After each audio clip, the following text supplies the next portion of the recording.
I'll say this. Out of all the DC movies that come out this year, it wasn't the worst. If there's a running motif that all the DC movies of 2023 have in common, it's that they should have come out 2 or 3 years earlier. Granted, we did have COVID, and that definitely pushed a few things back. But still, if you have a billion-dollar hit on your hands of a franchise that you want to keep going, you greenlight the sequel to that billion-dollar hit as soon as possible. But I'm talking the business side of things. Let's talk about the actual movie itself. Or as much as the movie I can talk about without getting too spoiler heavy. I'm glad they made Black Manta the villain this time around. I think I mentioned in my review of the original movie that if they are to do a sequel, Black Manta needs to be the primary villain next time around. And he was, and quite a force to be reckoned with too. They make it clear from the jump that this Black Manta ain't playing around no more. Granted, he wasn't playing around in the first one, but in this movie, he's gone insane.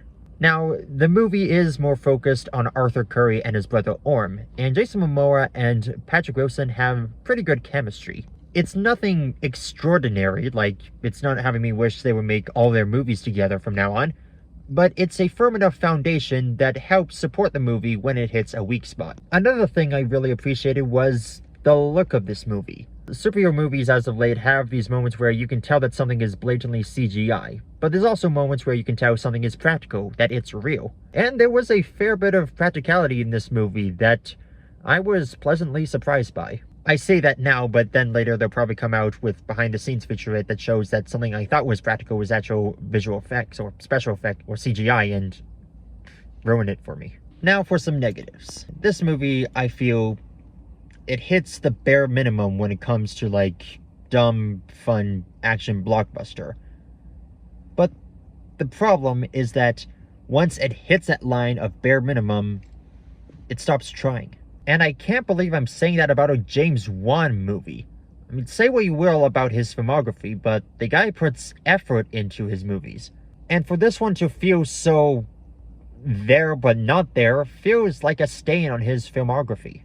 It is kind of funny how this is the third DC movie to come out in 2023 that is also directed by a horror movie director, and the second one where the same director came back for the sequel and had a worse critical reception. Listen, I know this is the last stop in the DCEU before it gets rebooted and turns into the DCU, but would it have killed them to include a cameo, an Easter egg from another movie? You know, something to let people know that, hey, this was part of a universe. We don't need you to set up another Justice League movie. We just want you to give us one last trip down memory lane before you scrap this whole timeline from existence. For what it's worth, though, I'm glad that we have 2 Aquaman movies, and neither of them are fantastic levels of disaster. If there is a silver lining behind this movie, it's that it's given a franchise a definitive end.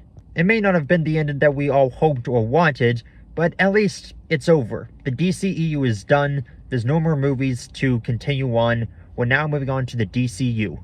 At least Warner Brothers has the decency to recognize when to let something go and to just pull the plug, shut the whole thing down, and start over from scratch. Might have taken them a good several years and billions of dollars to recognize that, but at least it's over.